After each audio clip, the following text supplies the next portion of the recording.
राधे राधे। राधे राधे।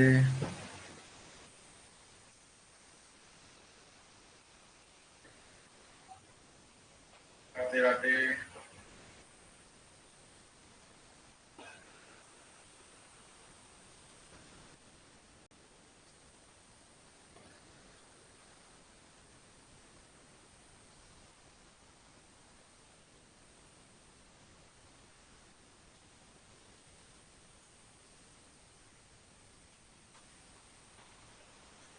कल कहाँ तक हुआ था हम लोगों का याद है? कल लास्ट टॉपिक कहाँ छोड़े थे हम लोग? याद है कल वाला टॉपिक? और कल का बता दूं, कल आप लोगों की, कल संडे है और कल दिन में भी क्लास रहेगी। कल दिन में यानी कि प्रैक्टिस सेट करवाएंगे आप लोगों को, ठीक है ना? कल दिन में आप लोगों को प्रैक्टिस सेट कल से आप लोगों के स्टार्ट हो गई, ये समझ लो। ठीक है ना? जो बोला था मैंने आप लोगों को कि 50 क्वेश्चन हम लोग जो है प्रत्येक दिन करेंगे पीटी के लिए, तो वो कल से स्टार्ट कर देंगे आप लोगों का, ठीक है?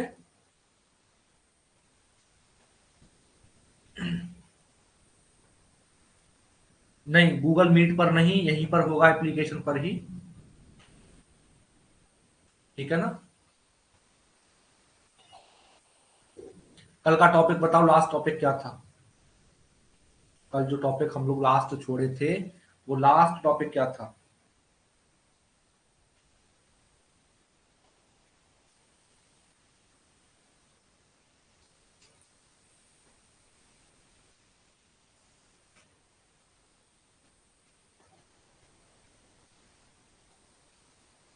कल का लास्ट टॉपिक बताइए।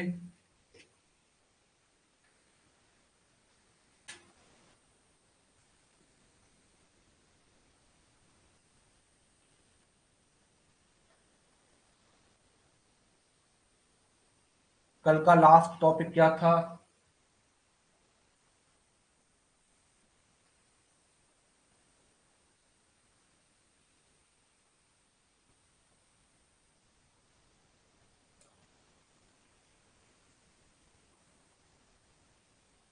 कल का जो लास्ट टॉपिक हम लोग छोड़े थे, वो कहाँ छोड़े थे?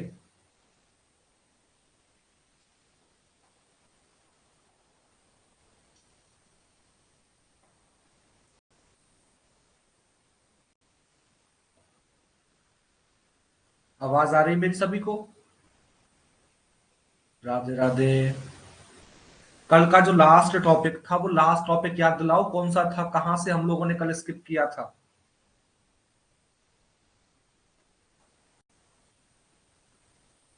कल का लास्ट टॉपिक क्या था?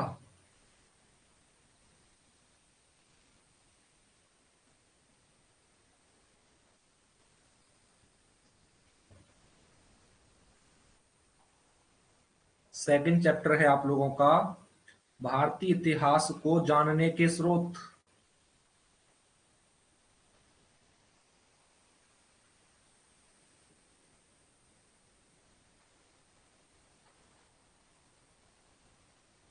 और ये क्लास सेकंड है आज की इसकी। टॉपिक क्या था? टॉपिक बताइए, लास्ट टॉपिक कहाँ छोड़े थे हम लोग?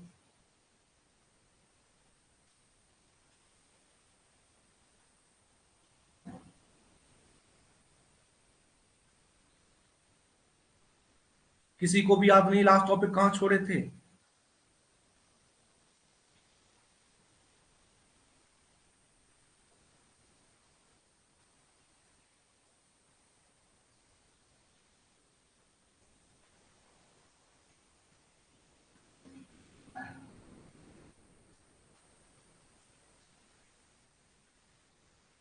हमारा कल का लास्ट टॉपिक क्या था?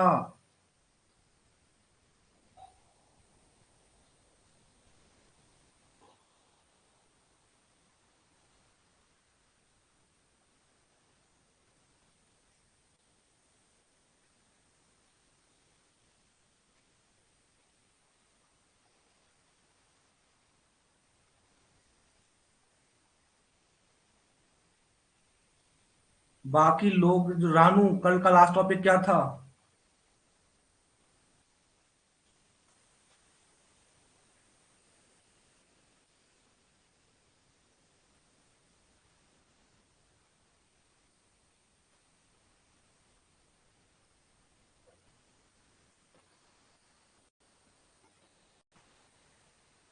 मुझे ही देखना पड़ेगा लास्ट लेक्चर में। आप लोग पता नहीं कहाँ ध्यान रखते हो आप लोग अपना।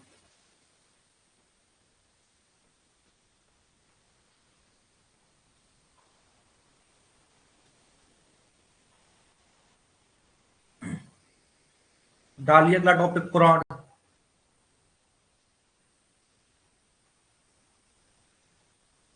लास्ट हम लोगों ने स्मृति साहित्य जो था वो पढ़ा था, और स्मृति साहित्य में मैंने बताया था कि जो दूसरी शताब्दी का समय था, दूसरी शताब्दी ईसा पूर्व से लेकर के और पूर्व मध्यकाल तक अलग अलग स्मृति ग्रंथों की रचना हुई थी, और जिनसे हम लोगों को तात्कालिक इतिहास को जानने में काफी सहायता मिलती है। जैसे कि मनुस्मृति, नारद स्मृति, याज्ञवल्क्य स्मृति, पाराशर स्मृति थी, बृहस्पति, कात्यायन, ये सब। और मैंने बताया था कि जो मनुस्मृति थी वो शुंग काल से रिलेटेड थी।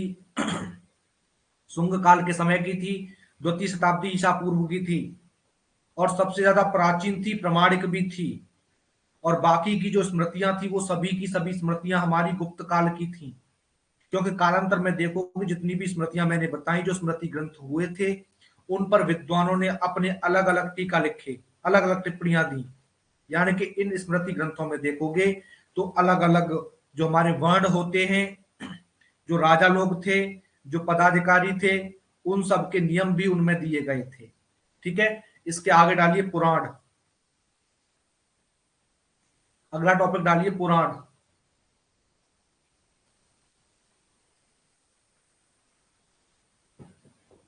अगला टॉपिक डालिए पुराण।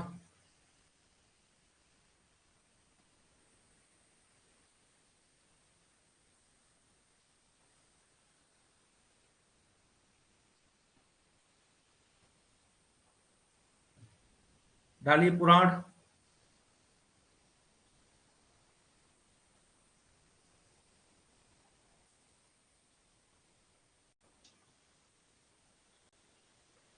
देखिए पुराण कहते किसको हैं, याद रखिएगा।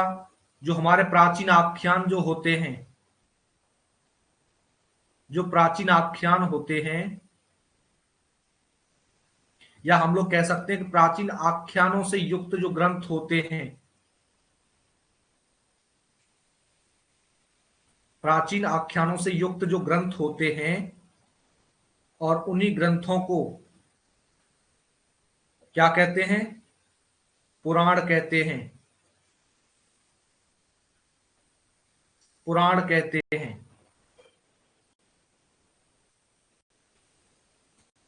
क्योंकि जितनी भी हमारे भारतीय ऐतिहासिक में जितनी भी कथाएं हुई, उन सब का सबसे अच्छा विवरण पुराणों में मिलता है। और इन पुराणों के रचयिता कौन थे? पुराणों के जो रचयिता थे, याद रखिएगा, कौन थे? लोमहर्ष मुनि, लोमहर्ष, और उनके जो पुत्र थे,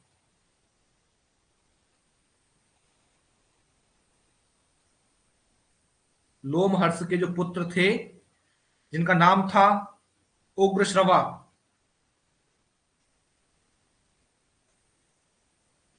यानी कि लोमहर्ष और उनके पुत्र उग्रश्रवा को जो है पुराणों का रचयिता कहा जाता है। और आप लोग जानते हो कि पुराणों की संख्या कितनी है? तो पुराणों की जो संख्या है वो 18 है। कितनी है? 18 है। लेकिन सबसे प्रामाणिक, सबसे प्राचीन और प्रामाणिक जो पुराण है,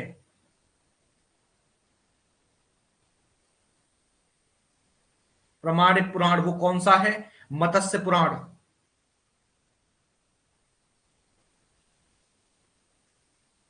सबसे प्राचीन और प्रामाणिक पुराण है मत्स्य पुराण। इसमें क्या है मत्स्य पुराण में? तो याद रखिएगा, जो भगवान विष्णु थे,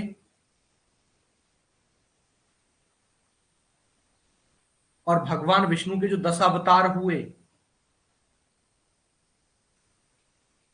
तो उन 10 अवतारों का वर्णन है इस मत्स्य पुराण में।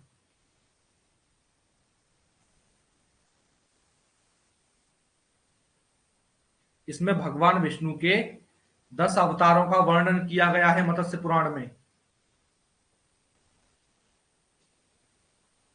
और भी पुराण हुए थे आप लोगों के, जैसे कि विष्णु पुराण,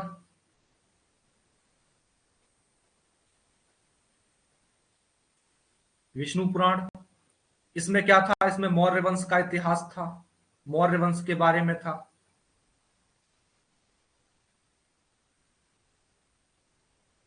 हम लोग बात करें मत्स्य पुराण की,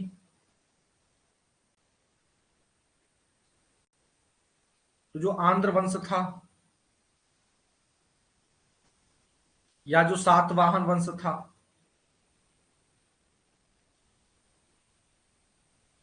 उससे संबंधित था ये। वायु पुराण,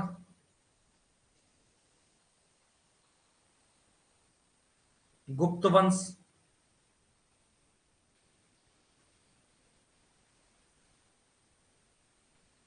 लेकिन याद रखना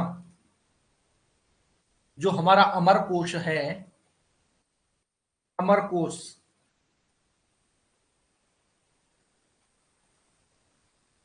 तो अमर कोश में जो है हम लोग कह सकते हैं कि जो पुराण हैं, पुराणों के 5 विषय बताए गए हैं।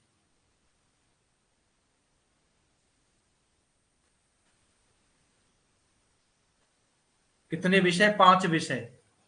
कौन कौन से? नंबर 1 सर्ग, नंबर 2 प्रतिसर्ग,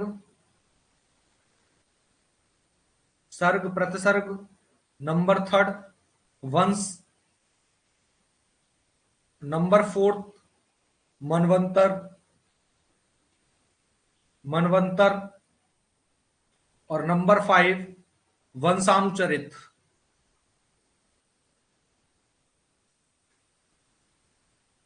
वंशानुचरित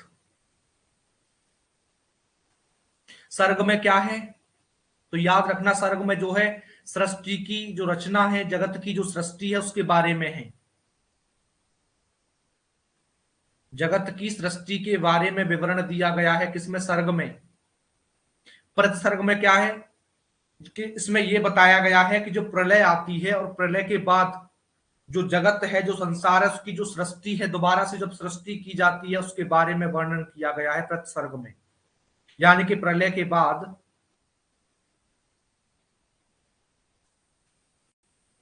प्रलय के बाद जगत की पुनः सृष्टि, जगत की पुनः सृष्टि। ठीक है। वंश की बात करें तो इस वंश में जो दिया गया है, जो सर्ग बताया जाता है, जो सॉरी अमर कोश में जो पुराणों का विषय है जो वंश, उसमें जो ऋषि हुए, जो देवता हुए, उनकी वंशावली दी जाती है इसमें।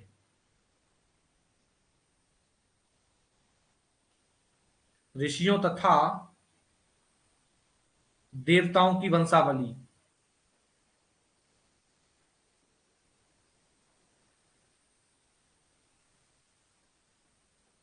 देवताओं की वंशावली। मनवंतर में क्या है? इसमें महायुग के बारे में बताया गया है। और वंशानुचरित में जो प्राचीन राजकुल हुआ करते थे उनका इतिहास है।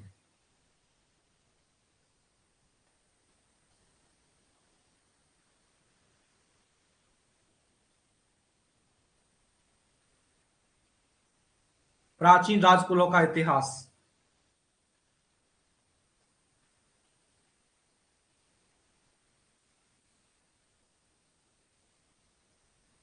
यहां तक सभी का क्लियर?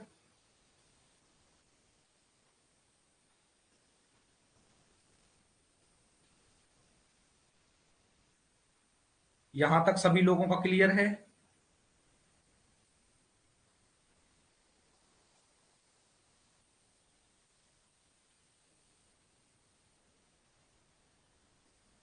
सभी का? लिखिए जल्दी से।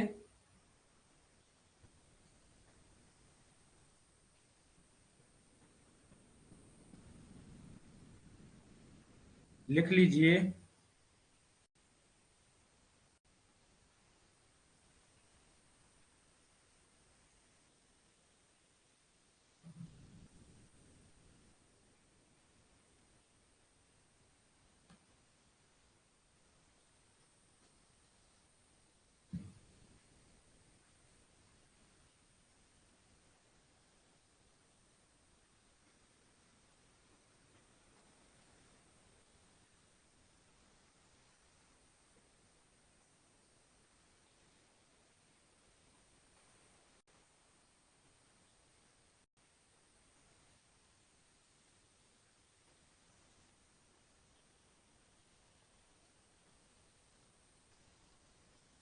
लिख लिया?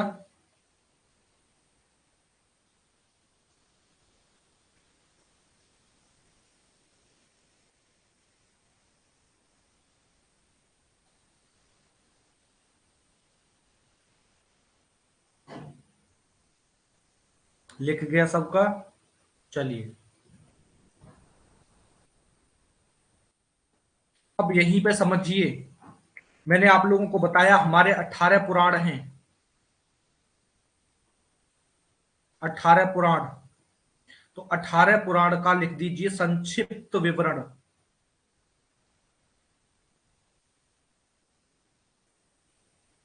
इसको भी समझ लीजिए।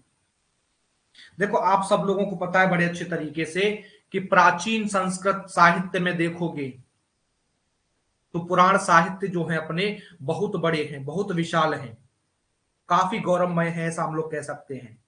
क्योंकि वेदों के बाद पुराणों की ही मान्यता है।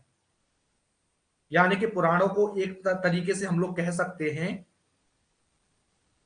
कि जो भारतीय सभ्यता है, जो संस्कृति है, या जो राजनीतिक है, भूगोल भी कह सकते हो, इतिहास भी कह सकते हो, इन सब का विश्वकोश इसमें देखने को मिलता है पुराणों में। लेकिन इसके रचना काल की हम लोग बात करें,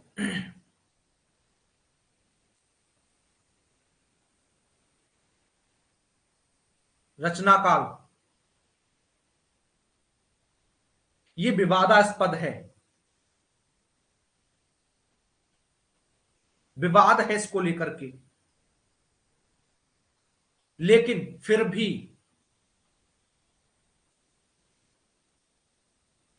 इनकी जो रचना काल बताई जाती है वो 6ठी शताब्दी ईसा पूर्व से ही आरंभ हो गई थी।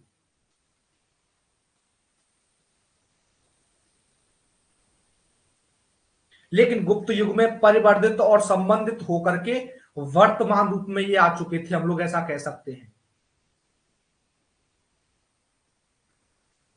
और आप लोग जानते हो पुराणों की संख्या जो बताई कि 18 है, यानी कि भारतीय परंपराओं के अकॉर्डिंग देखोगे तो पुराणों की संख्या 18 है। और पुराणों को दो भागों में बांटा जा सकता है। पुराणों को दो भागों में बांटा जा सकता है या बांटा जाता है। नंबर 1 महापुराण, और नंबर 2 उपपुराण। महापुराण और उपपुराण।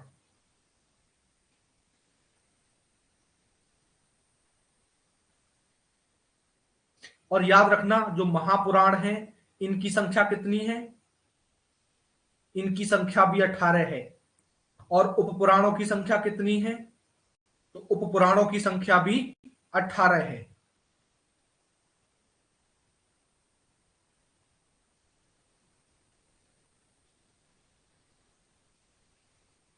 जो 18 पुराण लिखे गए, इनके अलावा मैंने बताया कि 18 उपपुराण लिखे गए। और 18 उपपुराण लिखे गए थे, इनकी दो सूचियां थी, पहली और दूसरी सूची।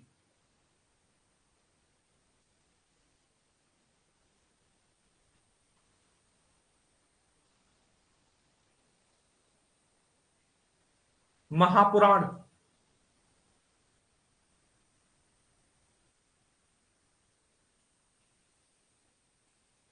महापुराण, महापुराण जो है ये 3 भागों में बांटे गए थे।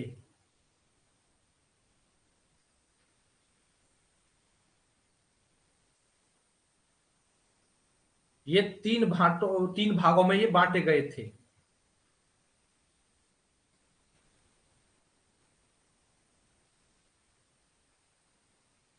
कौन कौन से? नंबर 1 सात्विक महापुराण,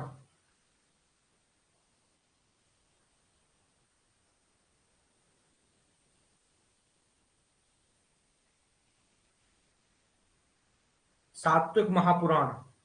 और सात्विक महापुराण के अंदर लिख दीजिए क्या क्या आता है। आपका विष्णु पुराण, विष्णु पुराण, विष्णु पुराण, भागवत पुराण, नारद पुराण, गरुड़, गरुड़ पुराण, आपका पद्म पुराण है, वराह पुराण है। ये आते हैं आप लोगों के किसमें, सात्विक महापुराण में। दूसरा नंबर,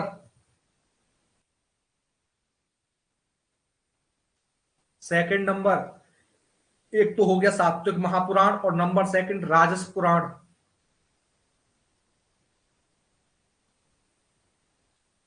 राजस पुराण।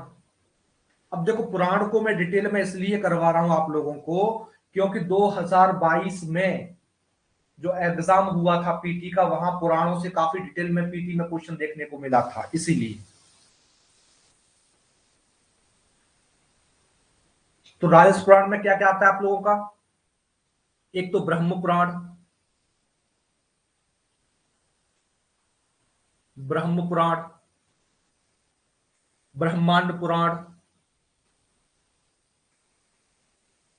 ब्रह्मांड पुराण, ब्रह्म वैवर्त पुराण,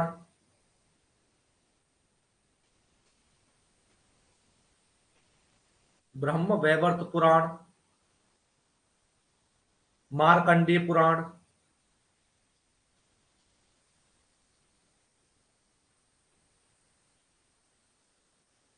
मार्कंडेय पुराण, भविष्य पुराण, और वामन पुराण। ये आते हैं आप लोगों के राजस पुराण के अंतर्गत। नंबर थर्ड की बात करें, और नंबर थर्ड है आप लोगों का तामस पुराण। तामस पुराण। और तामस पुराण में कौन कौन सा आता है? वायु पुराण,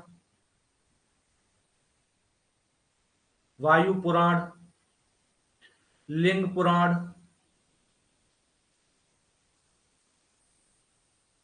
स्कंद पुराण, स्कंद पुराण, अग्नि पुराण, मत्स्य पुराण, और कूर्म पुराण।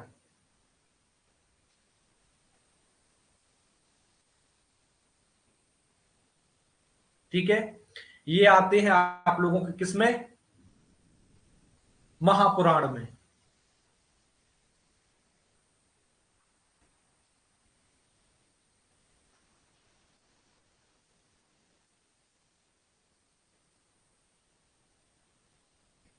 आप काउंट कर लीजिए, क्योंकि मैंने बताया था कि महापुराणों की संख्या कितनी होती है, 18 होती है।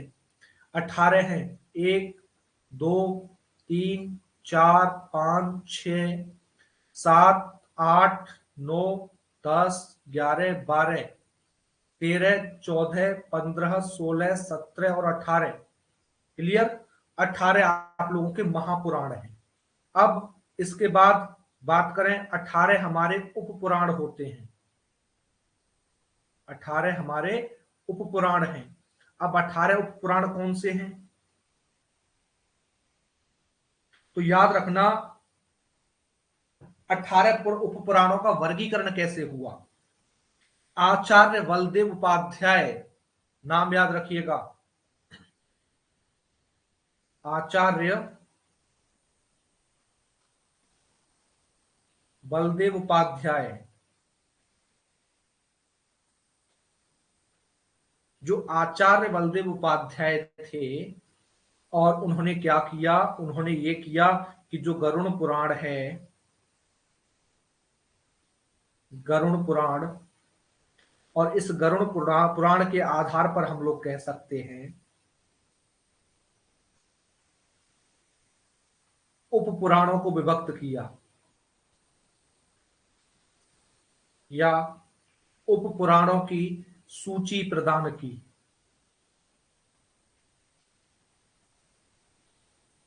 सूची प्रदान की, जो कि निम्न है, जो कि निम्न है। अब उनका नाम लिख दीजिए, कौन कौन से उप पुराण थे।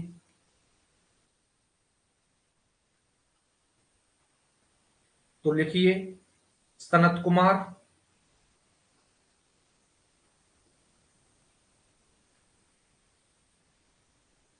सनत कुमार, नरसिंह, नरसिंह, कपिल, कपिल, कालिका, कालिका, सांब, सांब, पराशर, पराशर, महेश्वर, महेश्वर, सौर, सौर, नारदीय, नारदीय, ठीक है, नारदीय, शिव, दुर्वासा, दुर्वासा, मानव, अनुशासन, अनुशासन, वरुण, वरुण, वशिष्ठा, वशिष्ठा, देवी भागवत,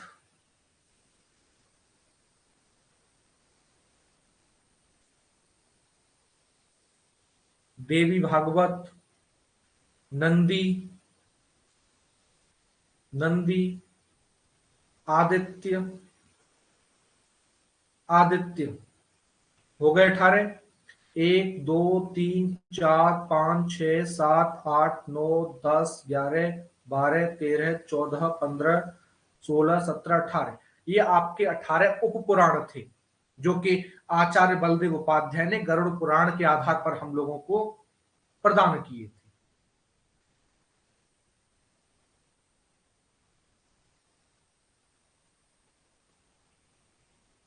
ठीक है, यहां तक सभी का क्लियर?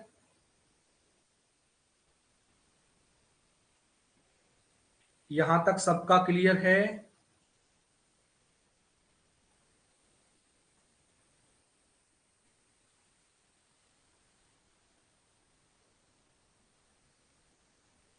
हाँ, वो मैं समझा दूंगा, पहले ये बताओ यहां तक क्लियर सबका?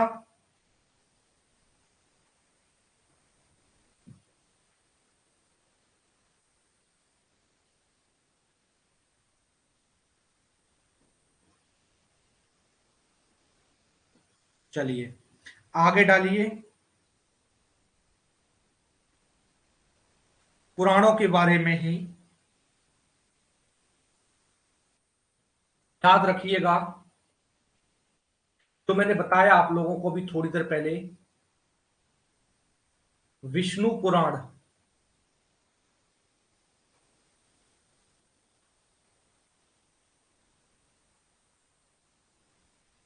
इसमें क्या है, जो भगवान विष्णु थे, इसमें जो है विष्णु को भगवान मान करके उनकी उपासना की गई थी, लेकिन प्रामाणिकता और प्राचीनता की दृष्टि से देखोगे तो ये सबसे प्रमुख है। यानी कि जो हमारा वैष्णव धर्म था और उस वैष्णव धर्म का प्रतिपादन पुराण है ये। और याद रखिएगा, इसमें जो है विष्णु पुराण में 6 अंश हैं। कितने अंश हैं? 6 अंश। अंश कहते हैं खंडों को, इसमें 6 खंड हैं और 126 इसमें अध्याय हैं। 126 अध्याय हैं और इसमें 23,000 श्लोक हैं। इसमें 23,000 श्लोक हैं।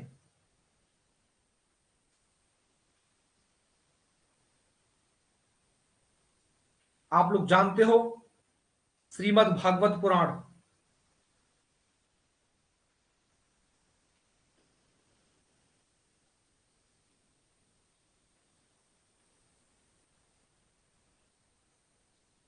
भागवत पुराण जो है, वैष्णव लोग जो थे, वैष्णव संप्रदाय के, उनका सबसे प्रसिद्ध और लोकप्रिय पुराण है।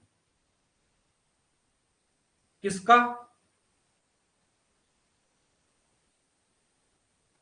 वैष्णवों का।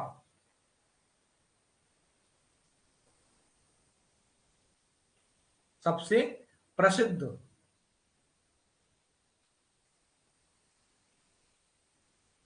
और लोकप्रिय।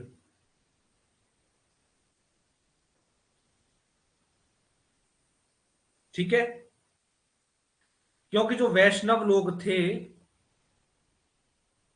वो क्या मानते थे इसको? इसको पंचम वेद मानते थे।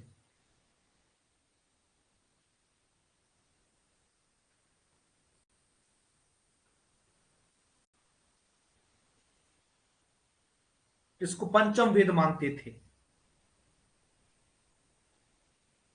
क्यों? क्योंकि इसमें भगवान विष्णु के अवतारों का विस्तृत वर्णन दिया गया है।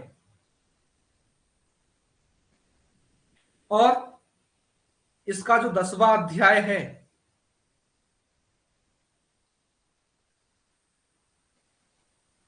दसवां अध्याय, इसमें जो भगवान कृष्ण थे, भगवान कृष्ण की जो रासलीला थी, उन रासलीलाओं का वर्णन है इसमें।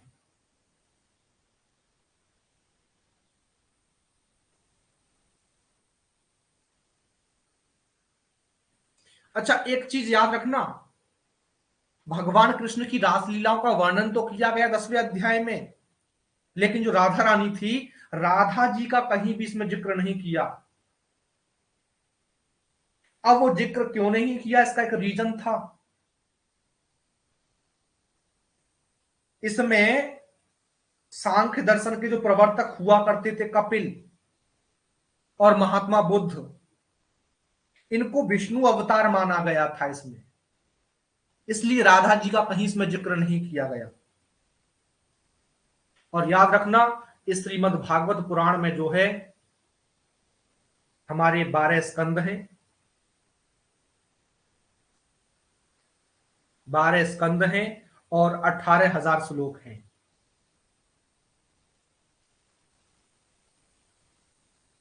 18,000 श्लोक हैं।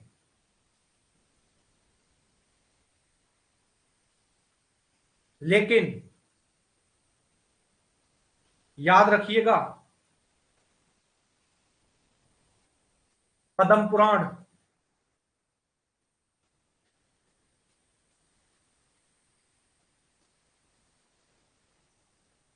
पद्म पुराण,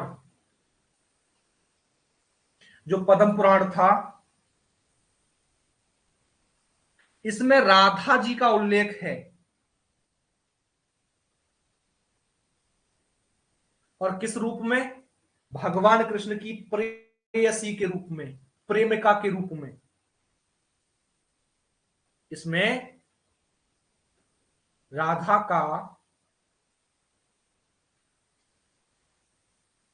कृष्ण की प्रेयसी के रूप में उल्लेख है।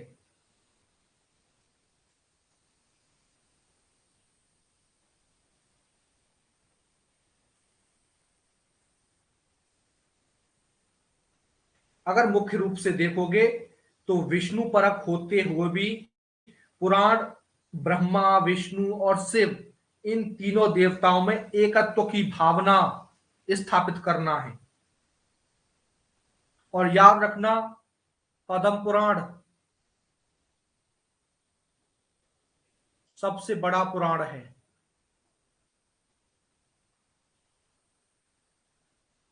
बिकॉज, क्योंकि इसमें जो है 50,000 श्लोक हैं।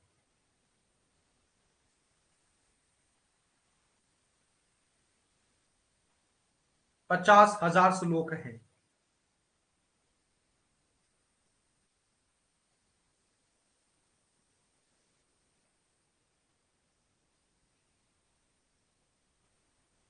ठीक। आप लोगों ने नाम सुना होगा नारद पुराण का, अभी बताया था ऊपर नारद पुराण।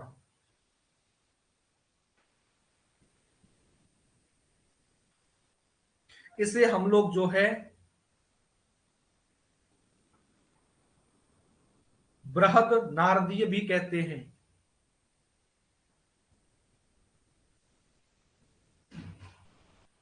बृहद नारदीय भी कहते हैं। इसके दो भाग हैं।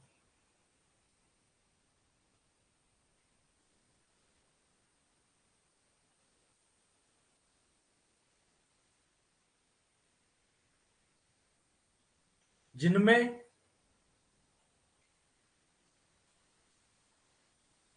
125 और 82 अध्याय हैं तथा 25,000 श्लोक हैं। 25,000 श्लोक हैं।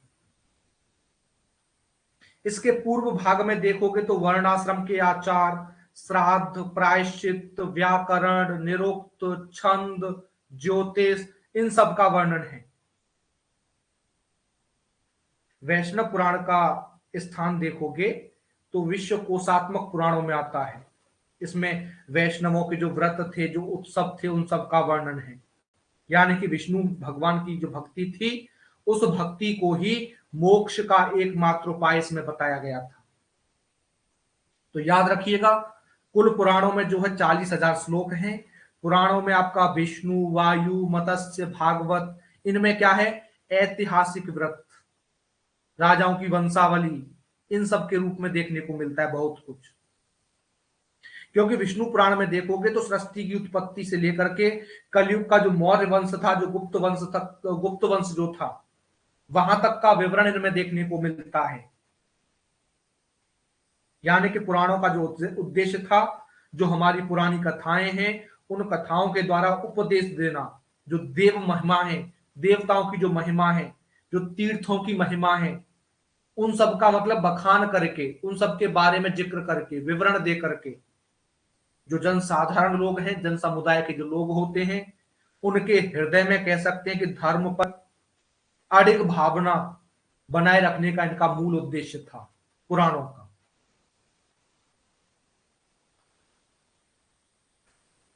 ठीक है।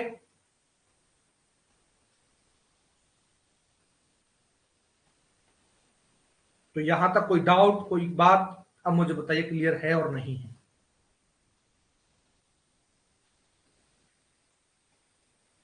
यहां तक सभी का क्लियर?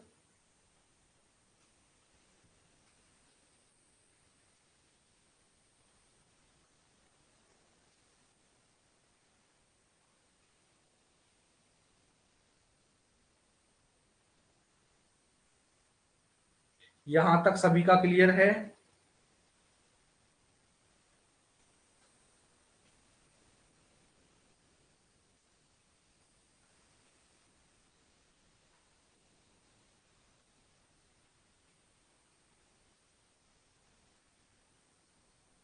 मैंने बताया आप लोगों को पुराणों में कि जो प्राचीन आख्यान होते हैं, अपने जो विवरण होते हैं, उनसे युक्त ग्रंथों को हम लोग पुराण कहते हैं। क्योंकि भारतीय ऐतिहासिक कथाओं का सबसे अच्छा विवरण हम लोगों को पुराणों में देखने को मिलता है। और मैंने बताया कि पुराणों के जो रचयिता थे वो महर्षि लोमहर्ष, उनके पुत्र जो थे उग्रश्रवा, उनको इसका रचयिता बताया जाता है। पुराणों की संख्या बताई तो कुल मिलाकर के 18 है। सबसे प्राचीन और प्रमाणित पुराण मत्स्य पुराण। मत्स्य पुराण में देखोगे तो भगवान विष्णु के 10 अवतारों का वर्णन है। विष्णु पुराण मौर्य वंश से संबंधित मैंने बताया अभी आप लोगों को। ठीक। मत्स्य पुराण आंध्र वंश या सातवाहन वंश से। वायु पुराण गुप्त वंश से। अमर कोश में मैंने बताया कि पुराणों के 5 विषय बताए गए हैं: सर्ग, प्रतिसर्ग, वंश, मनवंतर, वंशानुचरित। सर्ग में क्या है कि जगत की सृष्टि का विवरण है। प्रतिसर्ग में प्रलय के बाद जगत की दोबारा से सृष्टि होती है। वंशों में देखोगे तो ऋषियों और देवताओं की वंशावली का विवरण है। मनवंतर में महायुग का विवरण है। वंशानुचरित में प्राचीन राजकुलों का इतिहास देखने को मिलता है। इतना मैंने आप लोगों को इसमें बताया। बाकी मैंने बताया कि पुराणों का संक्षिप्त विवरण है, उसमें रचना काल को लेकर के विवाद है, इसमें क्या है, विवाद है। लेकिन यह भी मैंने आप लोगों को भी बताया होगा थोड़ी देर पहले कि विवाद तो है, इनको लेकर के विवाद तो है, लेकिन छठी शताब्दी ईसा पूर्व से लेकर के स्टार्टिंग हो गई थी और गुप्त युग में परिवर्तित और संबंधित होकर के ये वर्तमान स्वरूप में हम लोगों के सामने है। ठीक है। दूसरी बात, यहां जो बताया कि पुराण, जो पुराण हैं, अगर इनको देखोगे भारतीय परंपराओं के अकॉर्डिंग 18 है संख्या, और पुराणों को दो भागों में बांट दिया जाता है। कितने भागों में? दो भागों में। कौन कौन से? कौन कौन से? क्या लिखा? अमरकोश। अमरकोश किसे कहते हैं, याद रखिएगा। अमरकोश किसको कहते हैं? जो संस्कृत के कोश होते हैं उनको कहते हैं अमरकोश। ठीक है। जो संस्कृत के कोश हैं उनको हम लोग कहते हैं अमरकोश। क्लियर?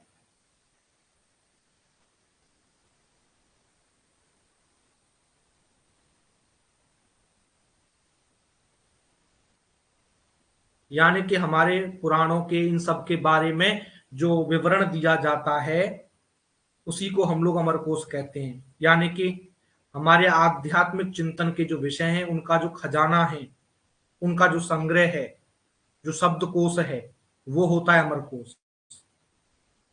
क्लियर?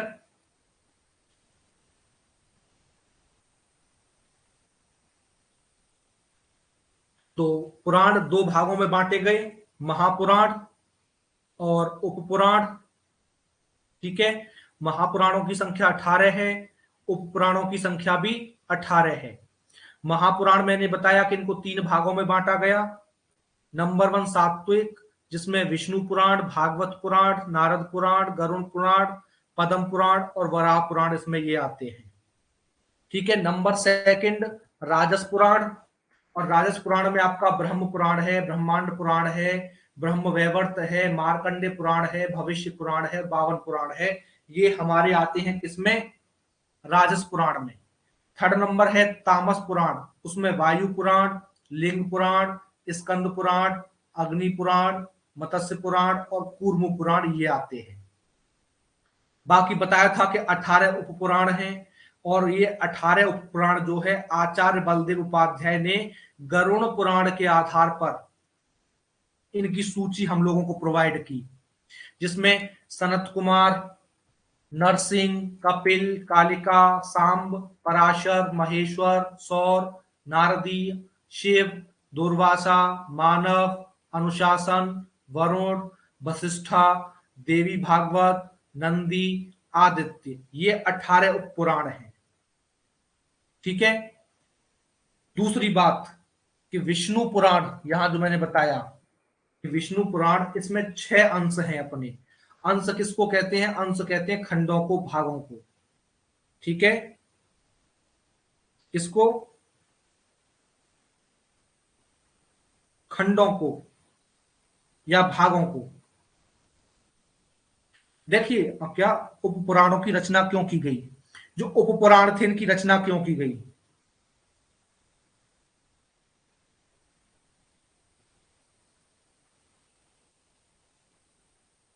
भाई जो हमारे पुराण थे, उन पुराणों को अच्छे तरीके से समझने के लिए भगवान वेद व्यास जो थे उन्होंने रचना की, वैदिक साहित्य को समझने के लिए।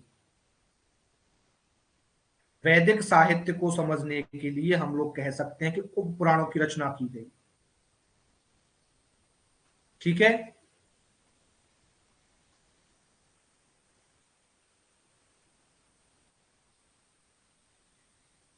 क्लियर?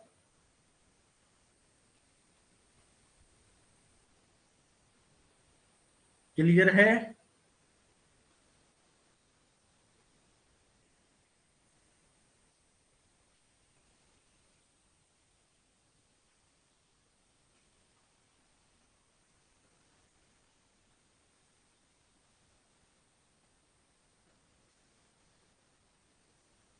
उनको समझने के लिए, उनको समझने के लिए, जैसे वेदों को समझने के लिए वेदांतों का यूज किया गया था, आप लोगों को पता है, ठीक है। उसी तरीके से जैसे हमारे वेद हैं, ऋग्वेद, यजुर्वेद, सामवेद, अथर्ववेद, इनके ब्राह्मण ग्रंथ क्यों बनाए गए? क्योंकि उनको समझने के लिए।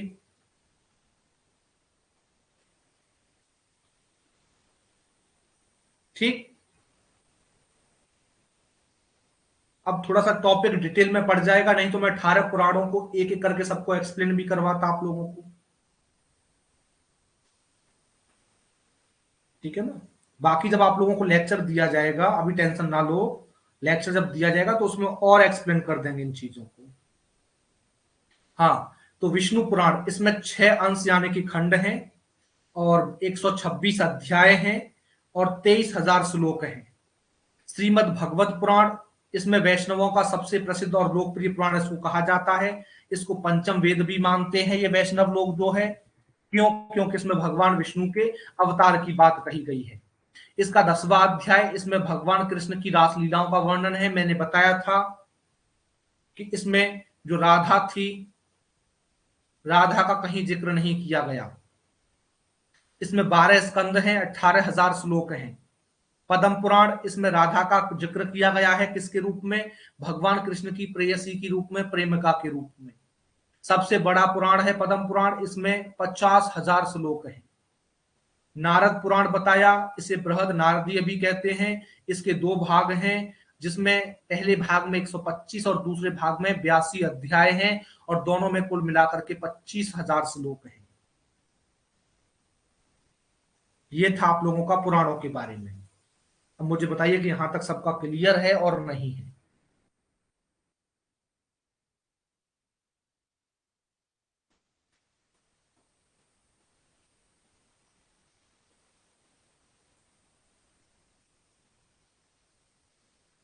सबका क्लियर है यहां तक?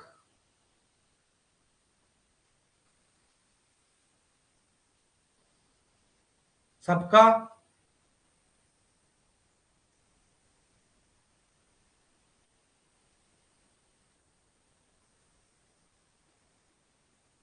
और बाकी लोगों का?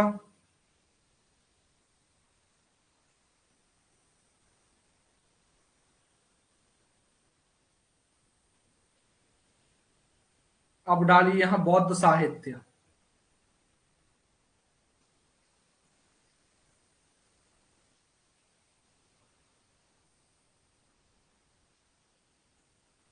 बौद्ध साहित्य।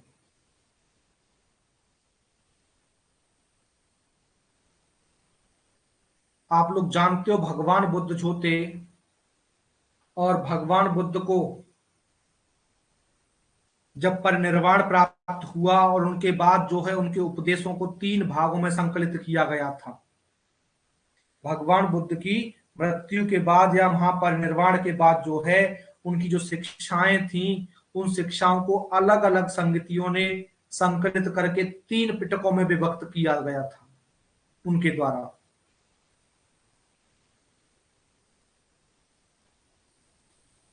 ठीक है, तो लिख सकते हो कि इसमें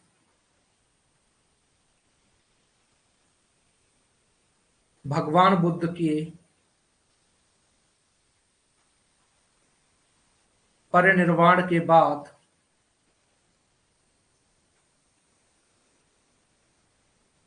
उनकी शिक्षाओं को,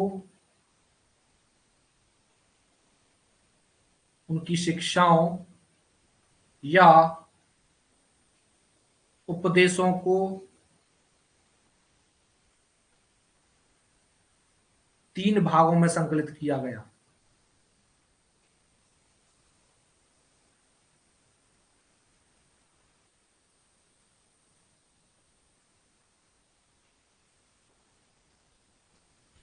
और वो 3 भाग कौन कौन से थे? नंबर 1 विनय पिटक, विनय पिटक, और विनय पिटक में लिखिए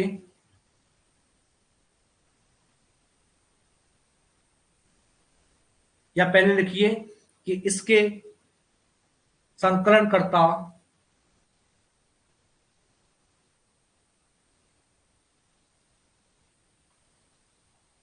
कौन थे? उपाली थे। इसके संकलनकर्ता उपाली थे, जो कि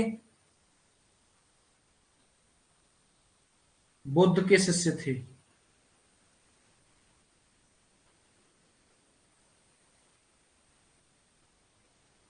इसमें लिखिए कि इसमें संघ संबंधी नियम,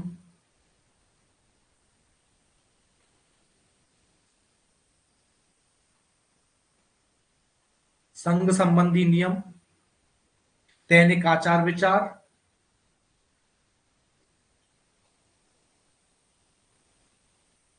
दैनिक आचार विचार तथा विधि निषेधों का संग्रह है।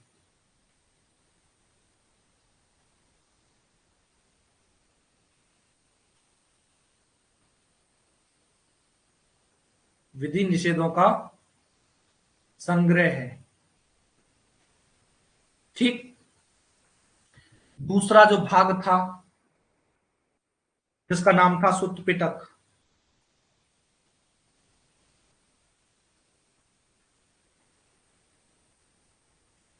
सुत्त पिटक लिखिए इसका संकलन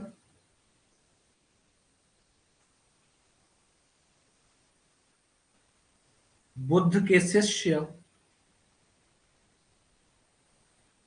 आनंद ने किया। बुद्ध के शिष्य आनंद ने इसका संकलन किया तथा इसमें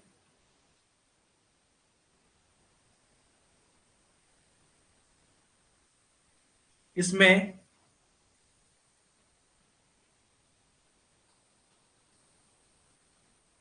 इसमें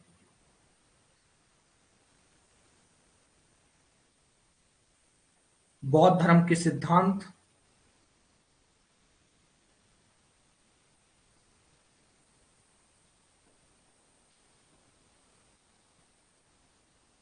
तथा उपदेशों का संग्रह है।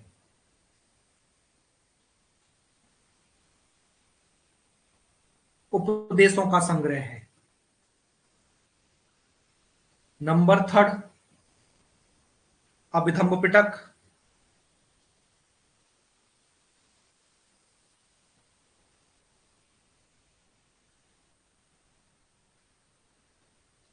अभिधम्म पिटक लिखिए कि इसके संकलनकर्ता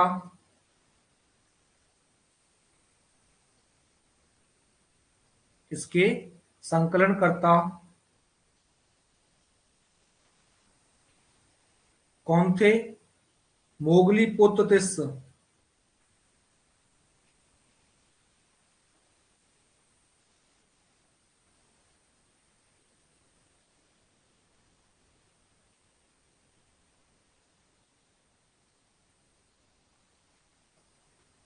और याद रखना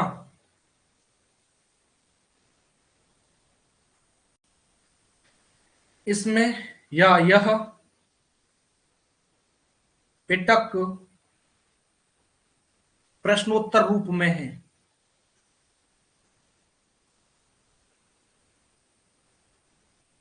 प्रश्नोत्तर रूप में है और इसमें बौद्ध धर्म के दार्शनिक सिद्धांतों का संग्रह है।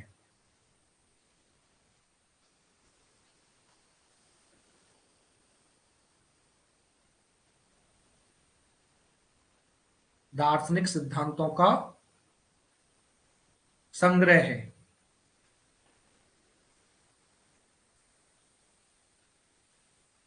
ठीक है, याद रखिएगा। और इसी में अभिधम्ब पिटक में इसमें सबसे पहले जो है किसका प्रयोग हुआ? संस्कृत भाषा का।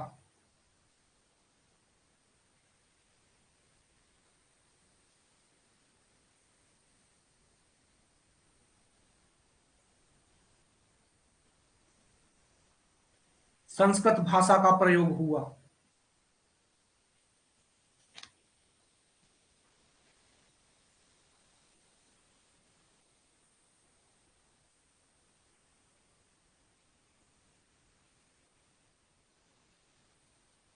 और यह भी ध्यान रखना कि जो त्रिपिटक थे इनकी भाषा कौन सी थी? पाली भाषा।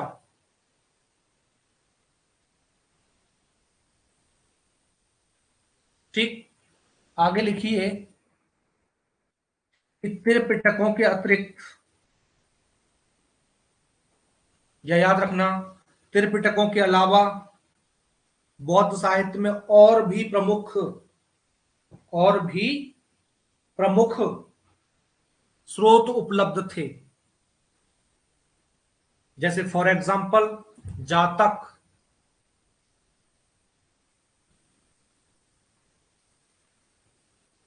जातक में क्या था? तो याद रखना, जो हमारे गौतम बुद्ध थे, जो भगवान बुद्ध थे, और भगवान बुद्ध के पूर्व के जन्म से रिलेटेड, उनके पूर्व जन्म से संबंधित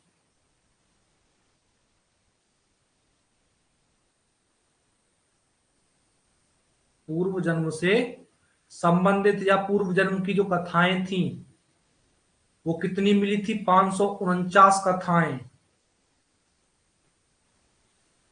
कह सकते 550 कथाएं इसमें मिलती हैं।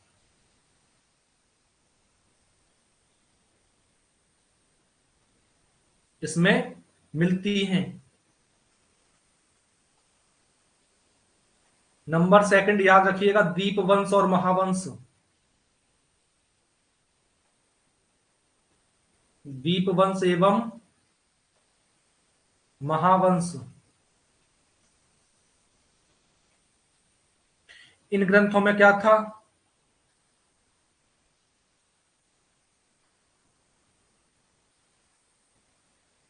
इन ग्रंथों में सिंहल या लंका के इतिहास का वर्णन है।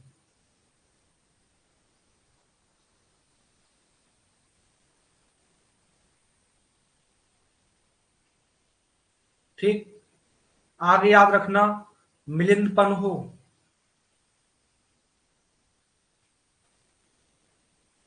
मिलिंद पन्हो ये नागसेन की रचना है, पुस्तक है, ग्रंथ है। नागसेन की रचना है ये। और इसमें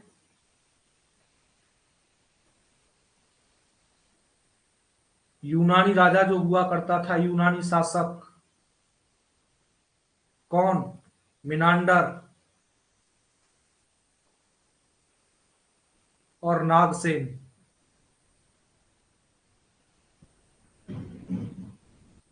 इन दोनों के बीच में जो वाद विवाद हुआ था उसका विवरण है इसमें।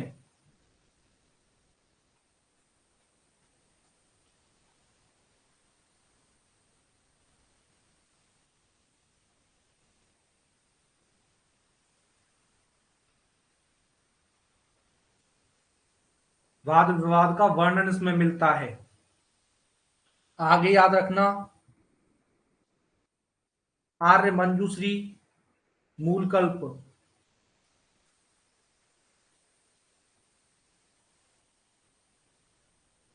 आर्य मंजूश्री मूलकल्प,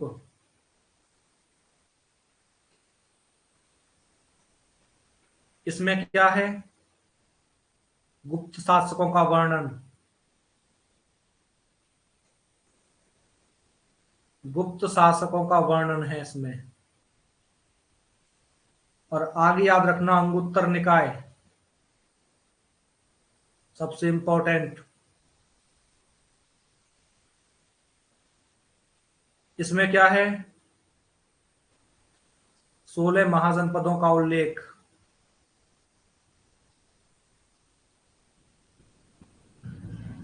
16 महाजनपदों का उल्लेख।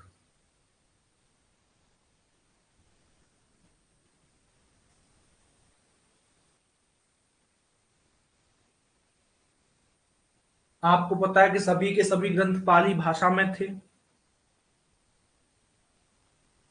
लेकिन एक संस्कृत भाषा में लिखा गया था ग्रंथ, सॉरी लिखे गए थे। कौन कौन से? महावस्तु और ललित सागर। जो महावस्तु और जो ललित सागर है उसमें महात्मा बुद्ध के जीवन के बारे में, या दिव्यावदान में जो परवर्ती जो मौर्य शासक हुए थे, या शुंग वंश के जो शासक हुए थे पुष्यमित्र शुंग, उनका उल्लेख देखने को मिलता है। यानी कि संस्कृत भाषा में आप लोगों के दो बौद्ध ग्रंथ लिखे गए थे, महावस्तु और ललित सागर, जो कि सबसे महत्वपूर्ण स्थान रखते हैं अपना इतिहास में। ठीक है, तो ये थी बात आप लोगों की बौद्ध साहित्य के बारे में। तो यहां तक बौद्ध साहित्य क्लियर हुआ और नहीं हुआ, ये बताइए।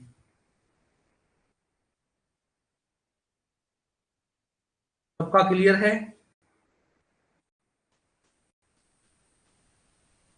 बौद्ध साहित्य सबका क्लियर?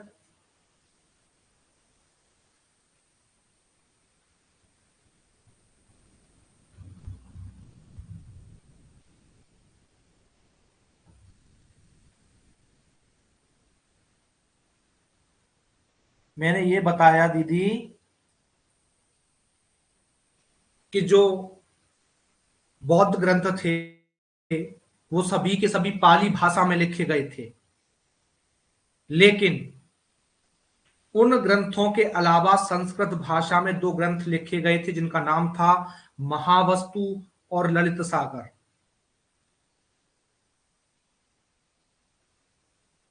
लिख दीजिए सभी बौद्ध ग्रंथ, नोट बना के पाली भाषा में थे, लेकिन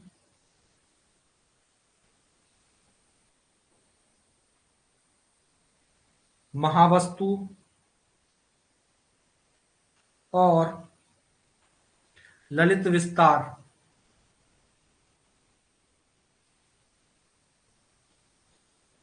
ये संस्कृत भाषा में लिखे गए थे, या संस्कृत भाषा में थे, जिनमें महात्मा बुद्ध के जीवन,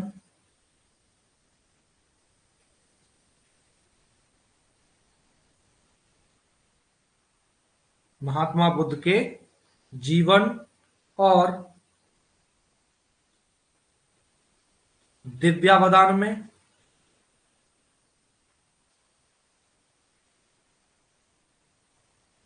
परवर्ती मौर्य शासक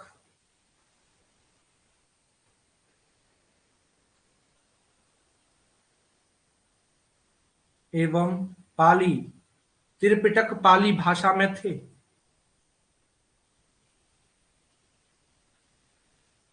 त्रिपिटक जो थे उनकी भाषा पाली थी। ठीक है, तो परिवर्ती मौर्य शासक एवं शुंग वंश के शासक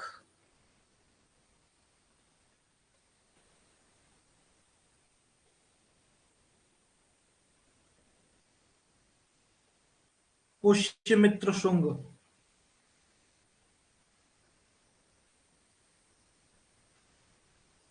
पुष्यमित्र शुंग का उल्लेख मिलता है।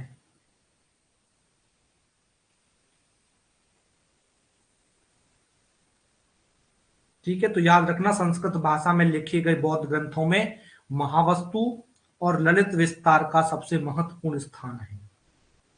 अब बताइए कि यहां तक सभी का बौद्ध साहित्य क्लियर हुआ और नहीं हुआ?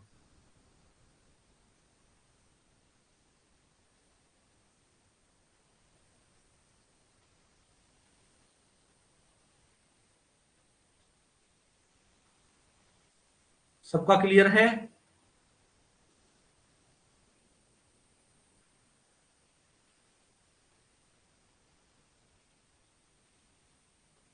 सबका?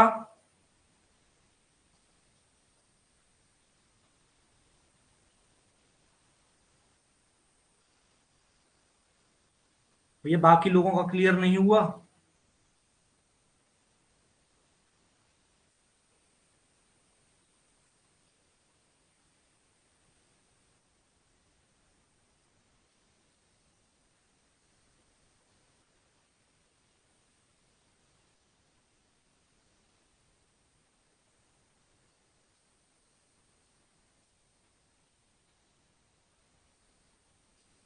बाकी लोगों का क्लियर नहीं हुआ?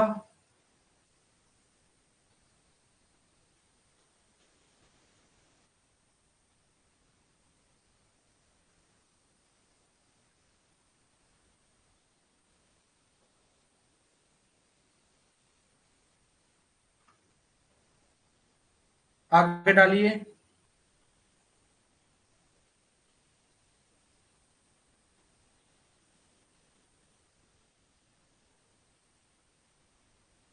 जैन साहित्य।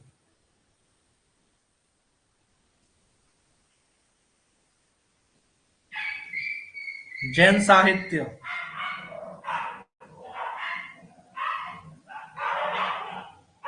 और याद रखना, जैन साहित्य के जो आगम हैं, या जैन साहित्य को हम लोग कह सकते हैं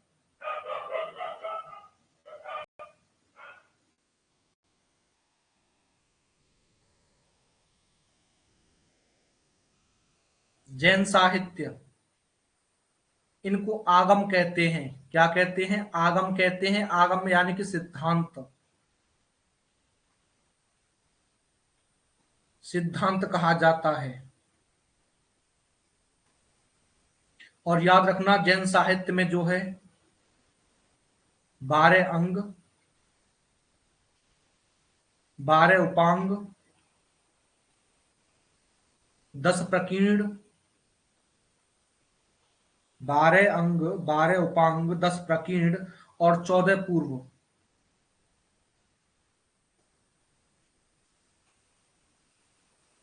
14 पूर्व आते हैं। और याद रखना,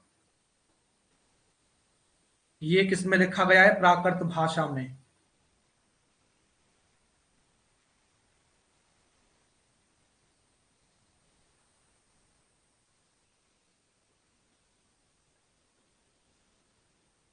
तथा पाली भाषा में। प्राकृत और पाली भाषा दोनों में है। यानी कि जैन साहित्य का दृष्टिकोण भी देखोगे तो बिल्कुल बौद्ध साहित्य के समान कह सकते हो कि धर्मपरक है। और इसके जैन साहित्य के जो प्रमुख ग्रंथ हैं, प्रमुख ग्रंथ जैसे कि हम लोग कह सकते हैं परिशिष्ट पर्व,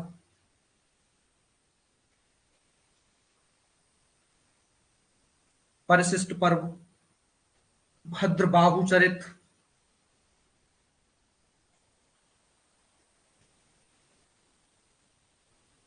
भद्रबाहु चरित, आवश्यक सूत्र,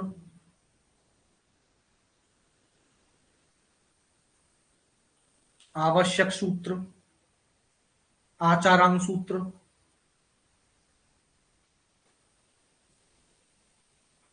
आचारांग सूत्र, भगवती सूत्र,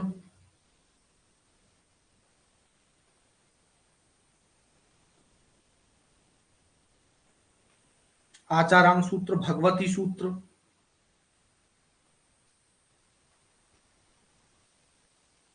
कलिका पुराण,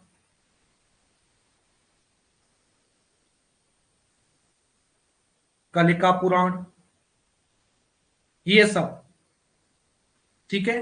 तो प्रमुख ग्रंथों में परिशिष्ट पर्व, भद्रबाहु चरित, आवश्यक सूत्र, आचारांग सूत्र, भगवती सूत्र और कलिका पुराण, ये सब आते हैं। इनके अनेक ऐतिहासिक घटनाओं की जानकारी इनसे हम लोगों को मिलती है, इन प्रमुख ग्रंथों से। ठीक है। तो सबसे पहले डालिए आदि पुराण।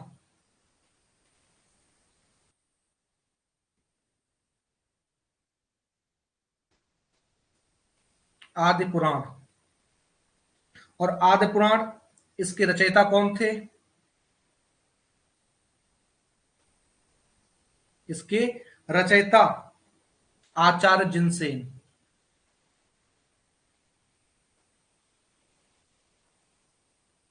आचार्य जिनसेन थे। और इसमें किसका विवरण दिया गया है? तो जो पहले तीर्थंकर थे, इसमें प्रथम तीर्थंकर कौन? ऋषभदेव। ऋषभदेव। ऋषभदेव का जीवन चरित्र दिया गया है।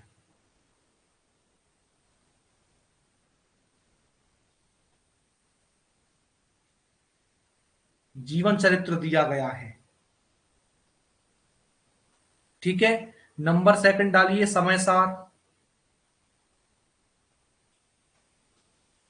समय सार, इसके रचयिता कौन थे?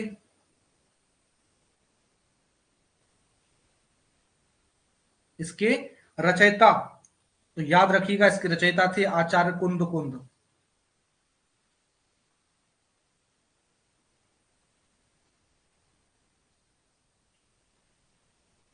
आचार्य कुंद कुंद थे। और इसमें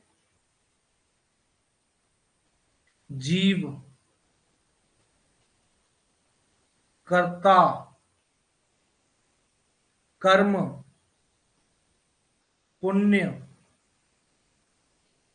पाप तथा मोक्ष, तथा मोक्ष का वर्णन है। मोक्ष का वर्णन है। समय सार के बाद डालिए हरिवंश पुराण।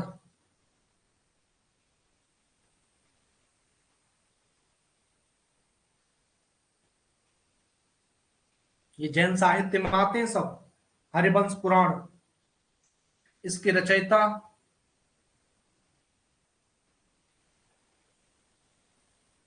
आचार्य जिनसेन।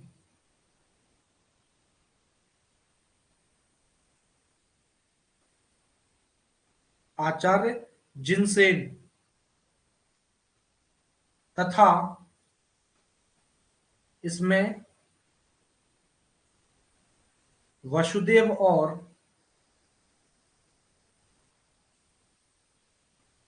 नेमिनाथ, वसुदेव और नेमिनाथ का वर्णन है।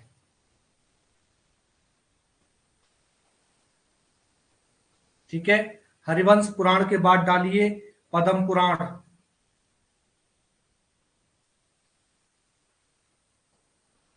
पद्म पुराण, तो याद रखिएगा, ये क्या है पद्म पुराण? ये एक जैन रामायण है। यह एक जैन रामायण है। जैन रामायण। ठीक है। तथा इसकी रचयिता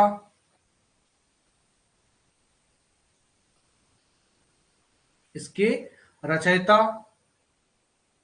आचार्य रविशेन थे।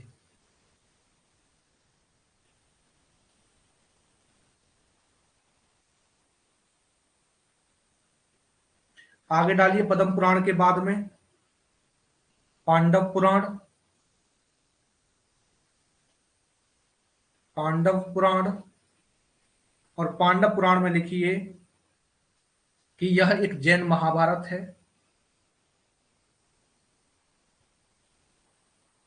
जैन महाभारत है। ठीक है। इसके रचयिता, इसके रचयिता शुभचंद्र हैं या शुभचंद्र थे, शुभचंद्र थे। पांडव पुराण के बाद डालिए कल्पसूत्र,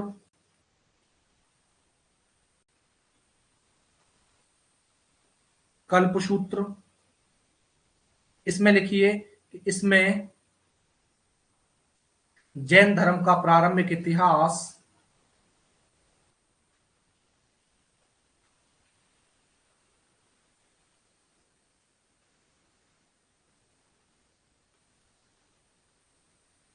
जैन धर्म का प्रारंभिक इतिहास मिलता है।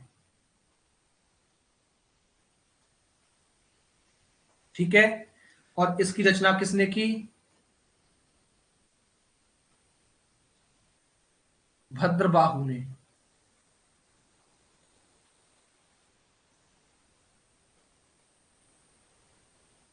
कल्पसूत्र के बाद डालिए परिशिष्ट पर्व और भद्रबाहु चरित।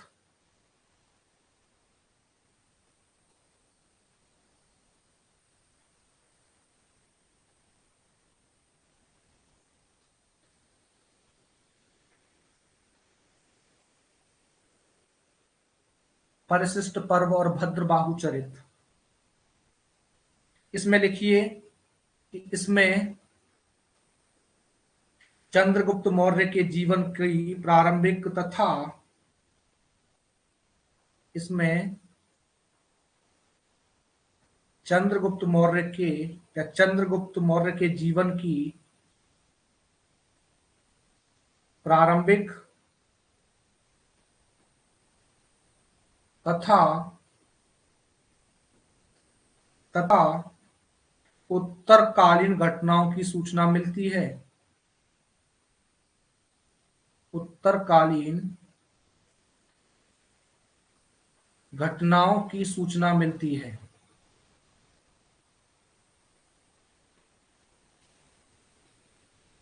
ठीक।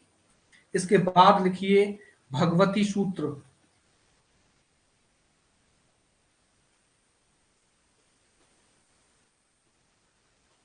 भगवती सूत्र।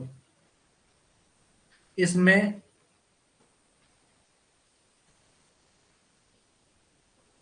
महावीर स्वामी के जीवन, महावीर स्वामी के जीवन, कृत्य तथा समकालीन लोगों के साथ, समकालीन लोगों के साथ उनके संबंधों के बारे में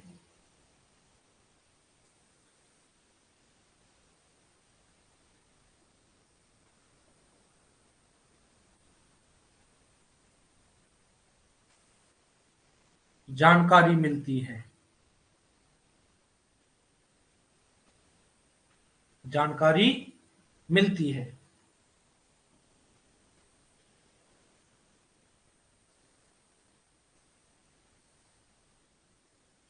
अब मुझे बताइए कि यहां तक क्लियर सभी का?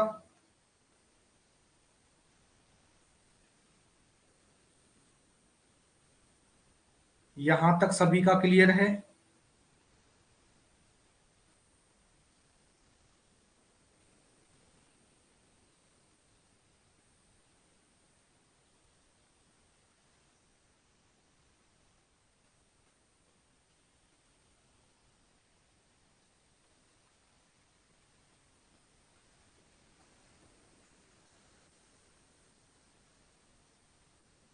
एक बार रिवीजन खुद से कर लोगे और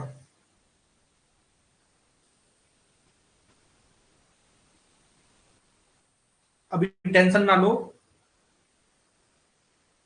आप लोगों को इनके लिए और डिटेल में लेक्चर दिए जाएंगे रिकॉर्ड करने के बाद में, और डिटेल में लेक्चर दिए जाएंगे, टेंशन ना लीजिए रिवीजन के लिए। ठीक है ना?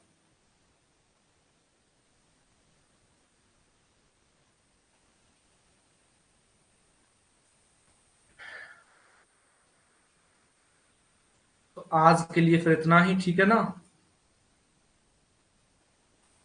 आगे कल टॉपिक, और कल आप लोग याद रखिएगा, टॉपिक याद नहीं रखते हो, टॉपिक याद रखिएगा कल के लिए, महाकाव्य। ठीक है, महाकाव्य। ठीक है ना, महाकाव्य।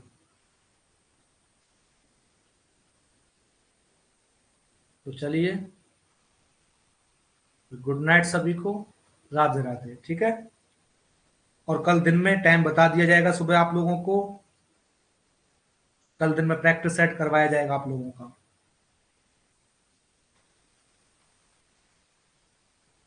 चलिए, राधे राधे, गुड नाइट सभी को, राधे राधे, राधे राधे। चलिए।